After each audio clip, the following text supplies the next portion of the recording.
Selamat pagi Bapak Ibu, Opa Oma, Kakek Nenek, Eyang Kakung, Eyang Putri, Opung Boru dan Opung Doli, serta semua yang dikasihi Tuhan Yesus Kristus. Selamat berjumpa kembali di dalam ibadah lansia GKI Kuitang Online 30 Januari 2021. Bagaimana kabarnya? Semoga semua dalam keadaan baik. Kiranya ibadah ini dapat memberikan sukacita dan kekuatan bagi kita semua di dalam menjalani tahun 2021 yang sudah 1 bulan kita jalani. Kita akan memulai ibadah dengan terus menyanyikan kesetiaan Tuhan yang kita alami.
Shalom, jemaat yang dikasih Tuhan, Opa, Oma, dan keluarga sekalian dikasih Tuhan. Kita harus selalu menggunakan masker dan menjaga protokol kesehatan dalam segala hal. Kecuali ketika Anda sedang sendirian seperti saya di tempat terbuka ini sendirian, nah kita boleh buka masker. Tapi kalau di tempat yang ada orang lain, apalagi tertutup, wah kita harus betul-betul ketat ya, menjaga protokol kesehatan. Demi kesehatan kita dan kesehatan sesama kita. Mari kita mengawali acara kita ini dengan menaikkan doa pembukaan kita. Mari kita berdoa.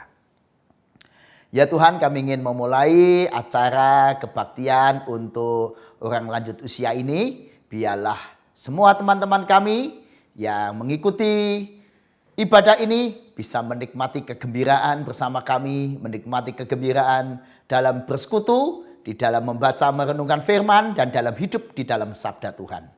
Ke dalam tangan-Mu ya Tuhan kami serahkan pemberitaan firman ini. Amin.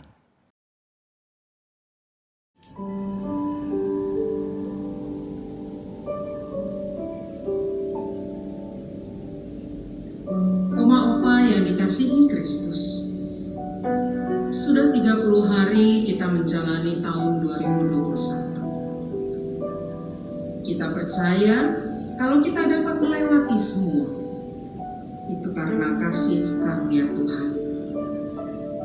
Ketika kita menengok ke belakang, lebih kurang 10 bulan kita ada di masa pandemi. Jika saat ini kita dapat beribadah lewat online, itu adalah bukti tangan Tuhan yang selalu menopang kita.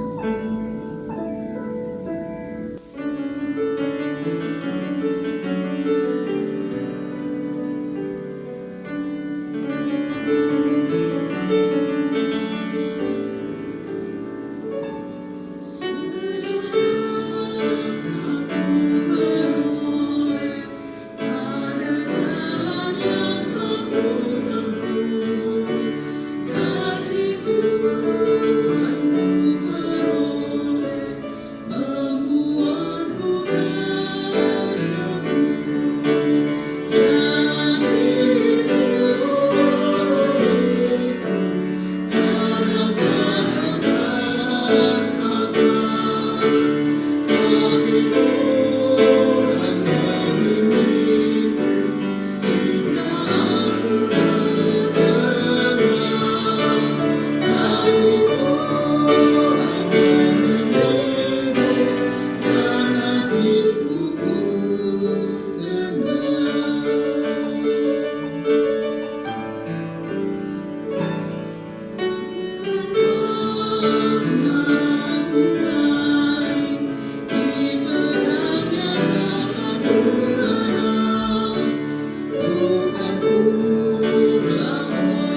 kita merasakan penyertaan Tuhan sepanjang tahun 2020. Namun ketika ada berita-berita buruk, ada perasaan khawatir dan gelisah menghadapi keadaan yang dalam pikiran kita semakin tak menentu. Pasien COVID semakin tinggi, bencana alam di mana-mana. Hidup semakin menjadi susah. Kaum lansia seperti dikurung. Kapan bisa berjumpa dengan sanak saudara? Kapan bisa beribadah di gereja lagi? Dan mungkin muncul pertanyaan, di manakah Tuhan? Apakah Tuhan masih peduli?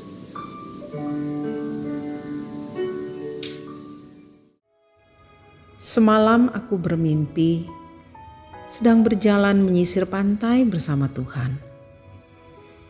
Di cakrawala terbentang adegan kehidupanku. Pada setiap adegan, aku melihat dua pasang jejak kaki di pasir. Sepasang jejak kakiku dan sepasang lagi jejak kaki Tuhan.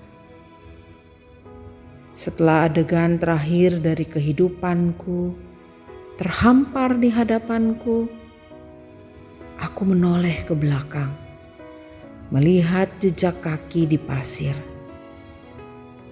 Aku memperhatikan bahwa berkali-kali sepanjang jalan hidupku, terutama pada saat-saat paling gawat dan mencekam, hanya terdapat sepasang jejak kaki saja. Hal ini benar-benar membuat aku sangat kecewa. Maka aku bertanya kepada Tuhan, "Tuhan, di manakah Engkau? Engkau mengatakan bila aku memutuskan untuk mengikut Engkau, Engkau akan berjalan bersama aku sepanjang jalan hidupku. Namun, aku memperhatikan bahwa pada saat-saat paling gawat dan beban berat menindas hidupku, hanya terdapat sepasang jejak kaki saja. Dan aku tidak mengerti mengapa pada waktu aku sangat membutuhkan Engkau, justru Engkau meninggalkan aku."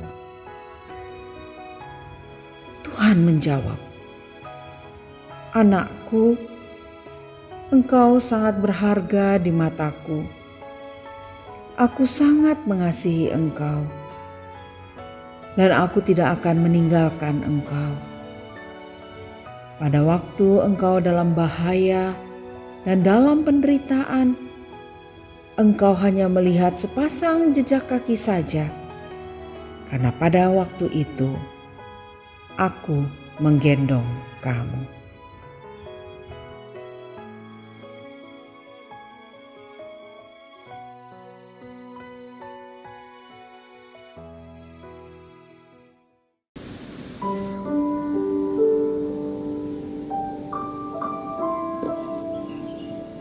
Oma Opa,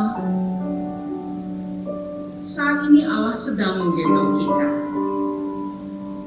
Mungkin kita tidak mengerti maksud Tuhan dengan peristiwa-peristiwa yang ada.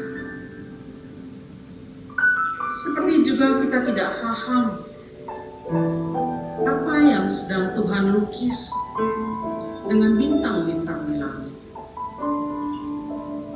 Namun satu hal yang kita perlu yakini, hanya Dia yang tahu, dan Tuhan yang atur semuanya.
Mari Bapak Ibu sekalian, Opa Oma sekalian, kita akan menaikkan doa kita sebelum membaca dan merenungkan sabda Tuhan. Mari kita berdoa. Ya Tuhan, kami ingin merenungkan sabda-Mu. Pimpin dan tolonglah kami supaya kami mampu mengerti apa yang hendak Tuhan sampaikan pada tiap kami. Supaya kami bersemangat melakukannya di dalam Tuhan. Di dalam nama Yesus kami berdoa dan menyerahkan waktu pemberitaan ini dalam pertolongan Tuhan. Amin. Mari Opa Oma dan jemaat sekalian kita membaca firman Tuhan. Yosua 1 ayat 5 sampai 9. Yosua 1 ayat 5 sampai 9. Kita akan menggumuli tema melangkah dengan iman seperti Yosua. Akan saya bacakan buat kita sekalian. Yosua 1 ayat 5 sampai 9. Seorang pun tidak akan dapat bertahan menghadapi engkau seumur hidupmu. Seperti aku menyertai Musa, demikianlah aku akan menyertai engkau. Aku tidak akan membiarkan engkau dan tidak akan meninggalkan engkau. Kuatkan dan teguhkanlah hatimu sebab engkaulah yang akan memimpin bangsa ini memiliki negeri yang kujanjikan dengan bersumpah kepada nenek moyang mereka untuk diberikan kepada mereka. Hanya kuatkan dan teguhkanlah hatimu dengan sungguh-sungguh, bertindaklah dengan hati-hati sesuai dengan seluruh hukum yang telah diperintahkan kepadamu oleh hambaku Musa. Janganlah menyimpang ke kanan atau ke kiri, supaya engkau beruntung kemanapun engkau pergi.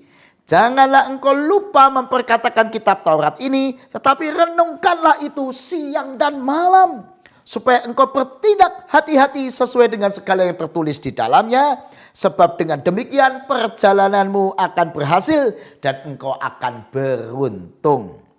Bukankah telah kuperintahkan kepadamu? Kuatkan dan teguhkanlah hatimu. Janganlah kecut dan tawar hati. Sebab Tuhan Allahmu menyertai engkau kemanapun engkau pergi. Yang berbahagia adalah kita Bapak Ibu sekalian, Opa Oma sekalian yang membaca dan merenungkan firman. Tapi juga yang melakukannya setiap hari dalam hidup kita. Haleluya. Bapak Ibu sekalian, saya memiliki kertas. Wah, kertas-kertas yang saya miliki ini berharga atau tidak tergantung apa yang ada tertulis di kertas ini. Sebagai contoh, kalau saya punya kertas yang sudah bekas untuk coret-coretan seperti ini, ada coret-coretannya udah dipakai macam-macam seperti ini. Pertanyaan saya, Bapak, Ibu, Opa, Oma mau membeli kertas bekas saya ini? Ayo, mau dibeli berapa kertas bekas saya ini? 10 rupiah? 100 rupiah? Mau membeli 5.000 kertas bekas ini? Wah, pasti menjawab, wah ya nggak bisa Pak Paul, kertas bekas oret-oretan ini kan harus yang masuk sampah. Nggak ada harganya, harus kok suruh beli. Kalau kertasnya masih putih, halus, nah itu lain Pak. Itu 100, 200 saya masih mau. Kalau kertas sampah, yang mengapa saya harus membelinya? Nah Bapak Ibu sekalian, kertas ini memang kalau diisi dengan sembarangan menjadi kertas coret-coretan, ya tidak ada harganya.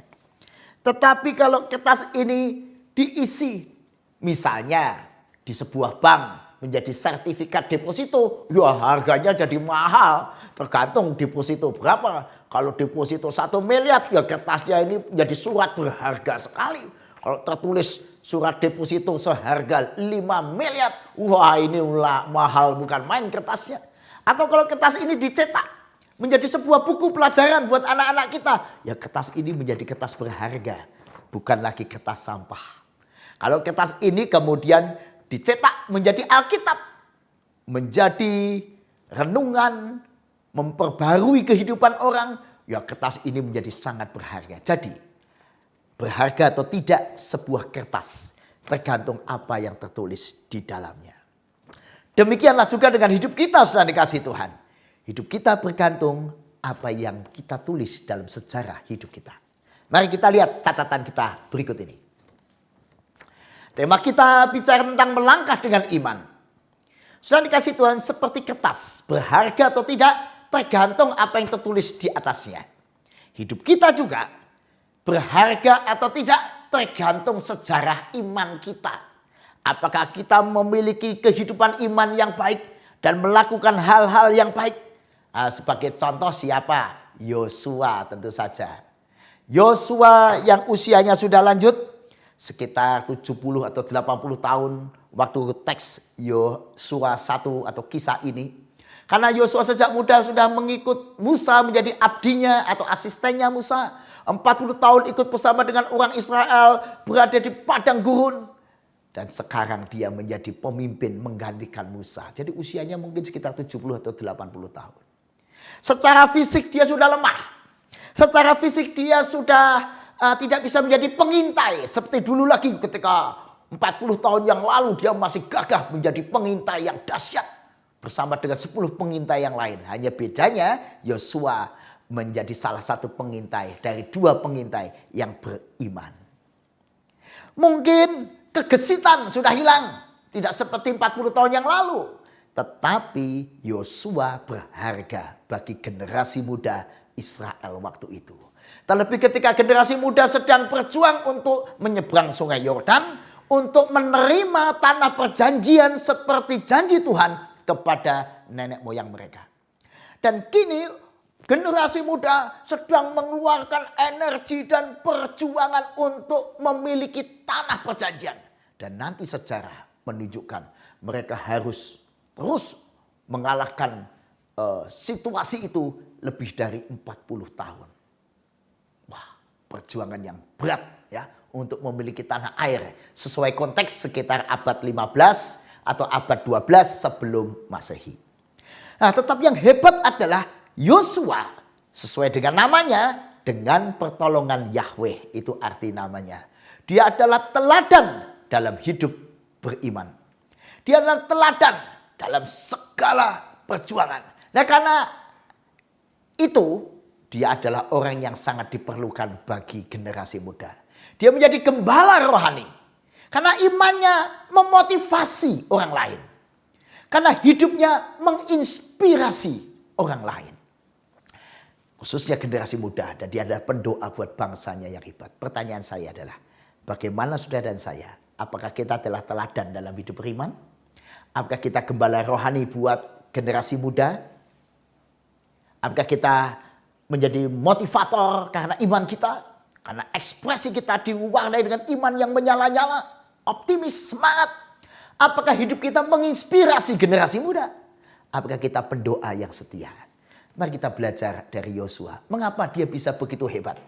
Karena sesuai dengan teks yang kita baca. Yang pertama, karena dia percaya akan janji Tuhan. Aku tidak akan meninggalkan engkau. Aku tidak akan membiarkan engkau. Di ayat yang kelima.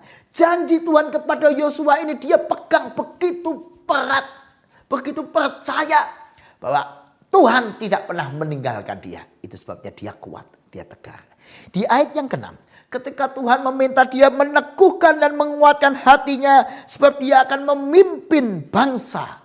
Wah, saudara, ini orang yang di usia lanjutnya mau diberi tugas. Banyak orang kalau sudah dikasih tugas, saya nggak mau, saya udah tua, nggak mau, itu bukan tugas saya sudah nggak gesit, saya sudah nggak kuat, secara fisik saya sudah nggak seperti dulu lagi. Maaf ya, nggak usah dikasih tugas apa-apa. Ini keliru. Tugas-tugas yang Tuhan izinkan kita lakukan di tengah keluarga, di tengah masyarakat, di gereja, membuat kita bersemangat. Seperti Yosua ketika dia mau diberi tugas menjadi gembala bagi generasi muda Israel, dia menjadi bersemangat. Di ayat yang ke-7 dan nanti sebenarnya ada juga di ayat yang ke-6 dan di ayat yang ke-9 Tuhan mengingatkan berkali-kali bahkan memerintahkan, kuatkan dan teguhkan hatimu. Kuatkan dan teguhkan hatimu, itu bahkan menjadi perintah. Bukankah telah kuperintahkan kepadamu, kuatkan dan teguhkan hatimu? Itulah yang Yosua hidupi, saya harus kuat, tegar. Samping itu Tuhan juga mengingatkan sebagai orang yang sudah pengalaman, bertindaklah hati-hati.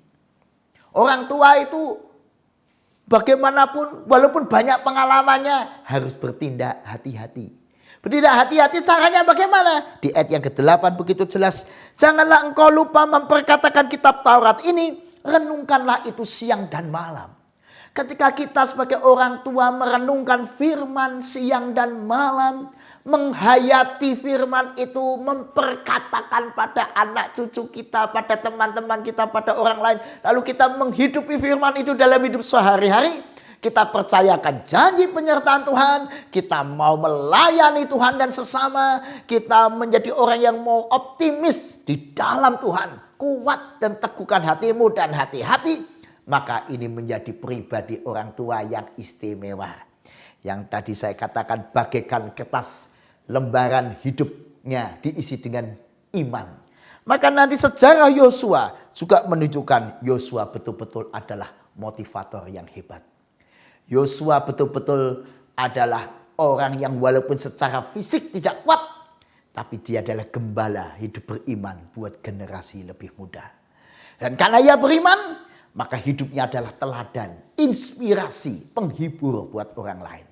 Dan firman ketika dilakukan dalam keseharian, firman dalam bentuk kata, sikap, perbuatan, pikiran yang baik, itu menjadi nasihat bagi orang lain. Menjadi pengarah buat banyak orang. Menjadi penguat, menjadi penghiburan, menjadi penolong ketika orang kebingungan arah. Mungkin ada juga di antara saudara lalu mengatakan, Pak itu kan Yosua Pak sudah hidup 15 atau 12 abad yang lalu. Itu sebelum Masehi ya, ditambah dengan sekarang, waduh sudah tambah 20 abad lagi ya. Jadi sekira Yosua hidup mungkin sudah 32 atau 35 abad yang lalu Pak. Bagaimana sekarang? Saudara, semangat Yosua tetap hidup ketika kita menghidupinya dalam hidup sehari-hari.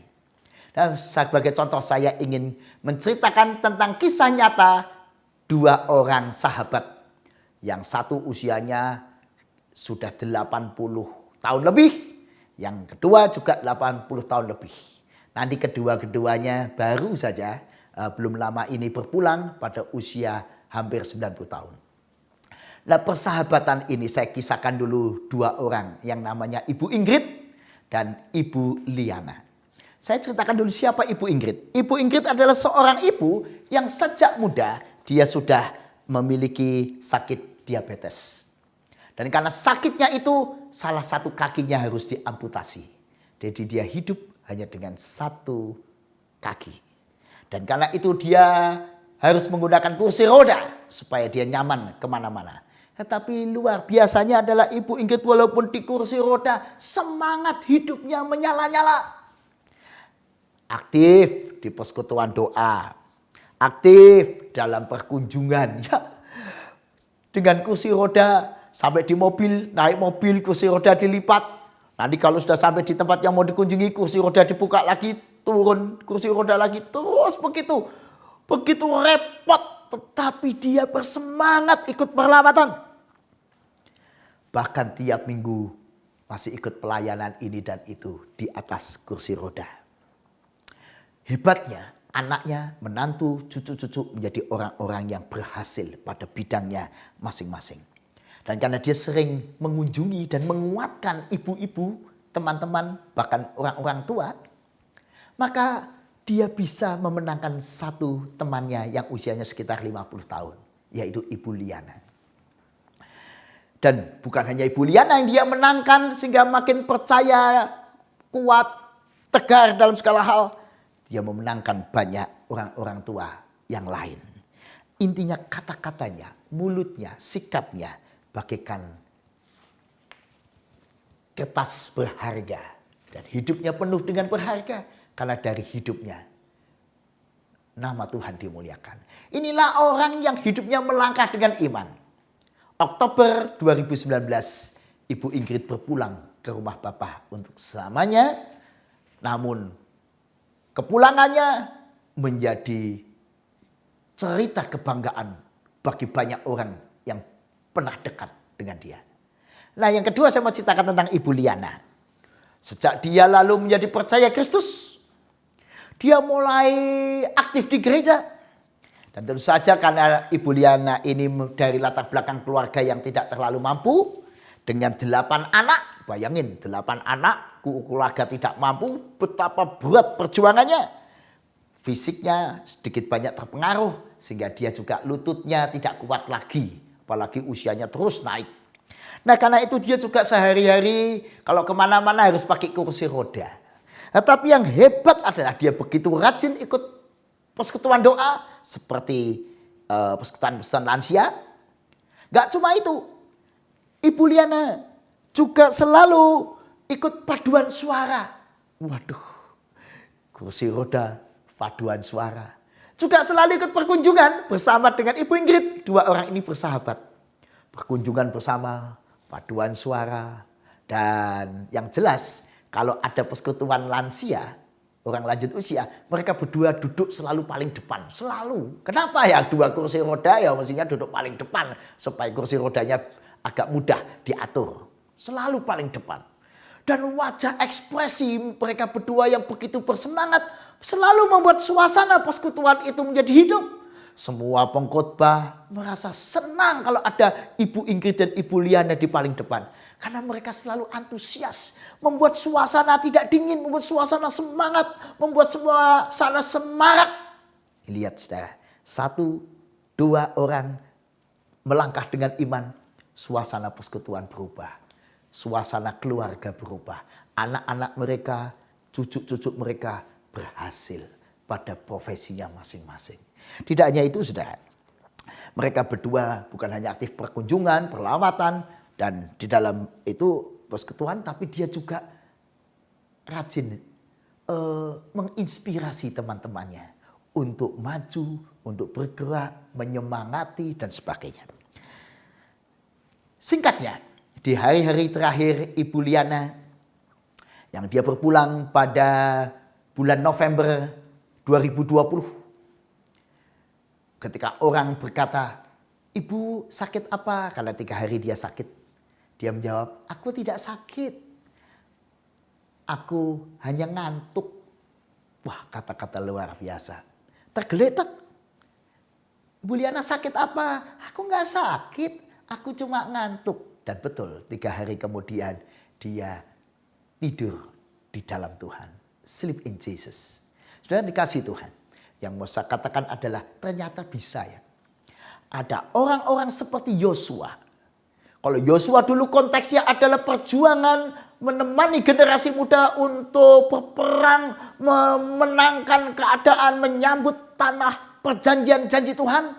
Sedang Ibu Ingrid, Ibu Liana, dan ibu-ibu orang-orang tua di masa kini, dia berjuang untuk keluarganya. Dia berjuang menyemangati teman-temannya. Dia mengalahkan kelemahan tubuhnya supaya dia tetap menjadi inspirasi yang baik. Sudah dikasih Tuhan, ini semua menunjukkan bahwa hidup kita semua selama kita masih hidup itu berharga di mata Tuhan.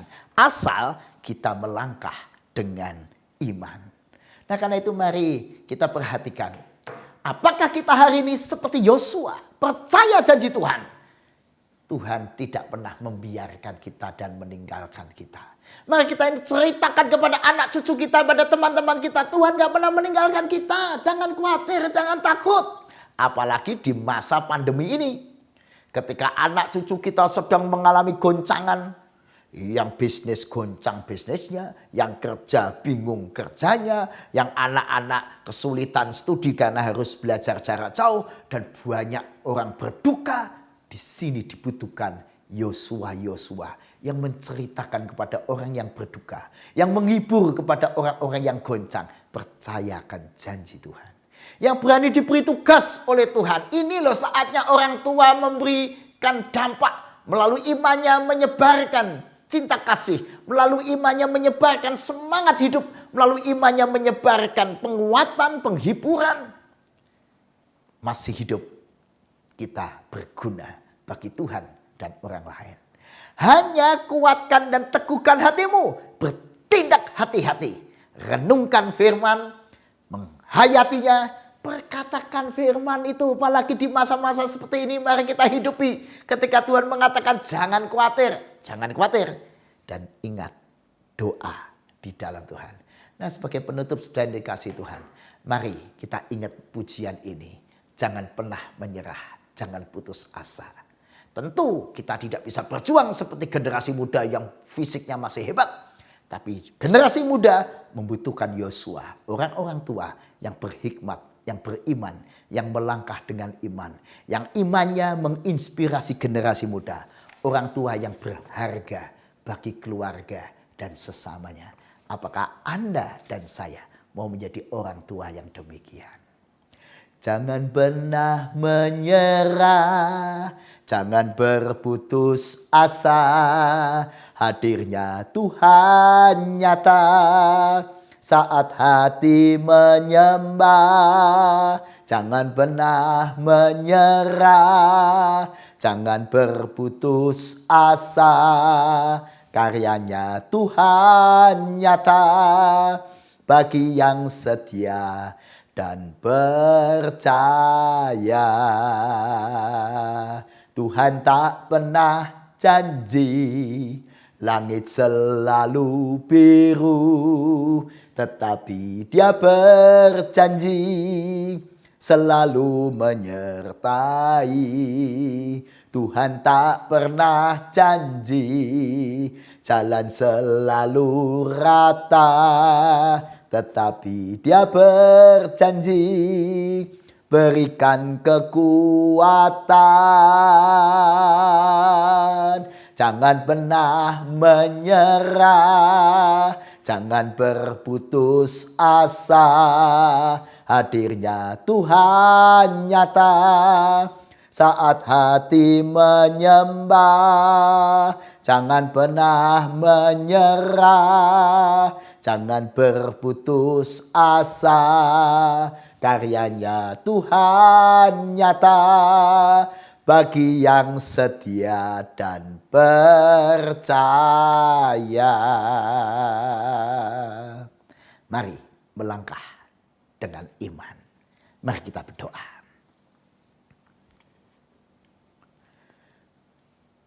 Ya Tuhan, kami ingin berdoa betapa hebatnya janji penyertaan Tuhan. Sehingga kami tidak boleh menyerah, apalagi berputus asa. Bahkan di dalam situasi yang begitu mengerikan seperti saat-saat pandemi ini, kami boleh percayakan janji Tuhan yang akan menyertai kami, baik kini di sini dalam kehidupan maupun selamanya kelak bersama Tuhan. Karena Tuhan selalu menyertai dan bersama kami. Karena itu kami tidak takut ya Tuhan. Kami tidak takut untuk menghadapi segala tantangan hidup di masa ini maupun masa mendatang. Kami juga tidak takut menghadapi apapun, bahkan kematian. Karena Tuhan selalu ada bersama kami. Tapi ya Tuhan, kalau boleh jadikanlah setiap kami menjadi berkat bagi orang lain. Supaya iman kami kalau boleh menjadi inspirasi, jadi teladan. Menguatkan orang yang lemah. Biarlah melalui mulut dan perkataan kami menjadi penghiburan, menjadi penolong, menjadi pengarah. Karena firman-Mu biarlah menjadi kesegaran bagi orang yang hari ini sedang goncang. Biarlah melalui seluruh apa yang kami bisa lakukan, menjadi berkat yang memuliakan Tuhan. Dan boleh membawa cinta kasih Tuhan dirasakan oleh sesama. Karena itu kami juga ingin bersyafaat ya Tuhan. Untuk orang tua kami semua yang ada di seluruh dunia. Saya khusus lagi di Indonesia. Supaya semua orang tua di saat yang seperti ini justru menjadi motivator, penguat, penghibur, penolong. Melalui kata, sikap dan tindakannya bagi generasi muda. Supaya generasi muda melihat teladan iman. Supaya generasi muda melihat kehadiran Tuhan melalui teladan hidup orang tuanya yang melangkah dengan iman. Ke dalam tangan-Mu ya Tuhan, kami naikkan doa syafaat ini. Biarlah berkat Tuhan mengiringi semua yang sakit supaya mendapat kekuatan, penghiburan, bahkan pemulihan. Biarlah berkat Tuhan juga mengiringi mereka yang sedang berduka supaya mendapatkan kekuatan untuk melangkah maju. Berkat Tuhan kiranya mengiringi anak-anak kami dan semua orang sekeliling kami yang sedang berjuang untuk pekerjaan. Biar mereka mendapatkan pekerjaan yang baik. Mendapat penghasilan yang cukup. Biarlah berkat Tuhan mengiringi setiap pergumulan kami dan keluarga kami. Terpujilah nama Tuhan. Amin. Oma Opa, saatnya untuk persembahan. Nats persembahan diambil dari Habakuk 3 ayat 17 sampai 19. Sekalipun pohon ara tidak berbunga, pohon anggur tidak berbuah, hasil pohon zaitun mengecewakan, sekalipun ladang-ladang tidak menghasilkan bahan makanan. Kambing domba terhalau dari kurungan, dan tidak ada lembu sapi dalam kandang. Namun aku bersorak-sorak di dalam Tuhan, beria-ria di dalam Allah yang menyelamatkan aku. Allah Tuhanku itu kekuatanku. Ia membuat kakiku seperti kaki rusa. Ia membiarkan aku berjejak di bukit-bukitku.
Oma Opa, mari kita berdoa untuk persembahan hari ini. Mari kita berdoa. Tuhan Allah Bapa kami, Tuhan kami Yesus Kristus, terima kasih Bapa karena boleh pada pagi hari ini kami mengumpulkan persembahan yang telah kami kumpulkan pada saat ini. Bolehlah persembahan ini nanti boleh menjadi berkat untuk kebesaran kerajaan-Mu saja Bapa, dan kami memohon agar Engkau memberkati tangan-tangan yang akan menyalurkan persembahan-persembahan ini, sehingga persembahan-persembahan ini bisa menjadi berkat untuk banyak orang. Terima kasih Tuhan, kami panjatkan doa ini atas nama Tuhan kami, Yesus Kristus. Amin. Melangkah dengan iman, biarlah itu yang menjadi tekad kita untuk terus melangkah menjalani tahun 2021. Karena kita tahu bahwa Tuhan Yesus akan menjadi sahabat dalam perjalanan kita.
Saudaraku, mari kita pulang dengan menjadikan hidup kita bagaikan kertas yang berharga karena diisi dengan yang baik.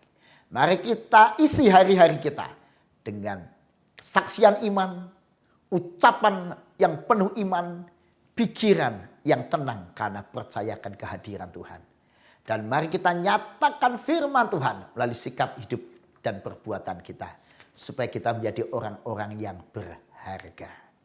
Dan biarlah kita menjadi inspirasi buat generasi muda. Dan jangan sebaliknya kita jadi orang-orang yang nanti kelak akan dilupakan orang. Mari kita menerima pengutusan dari Tuhan dan terimalah berkat Tuhan. Tuhan memberkati engkau dan melindungi engkau. Tuhan menyinari engkau dengan wajah-Nya dan memberi engkau kasih karunia. Tuhan menghadapkan wajah-Nya kepadamu dan memberi engkau damai sejahtera. Amin.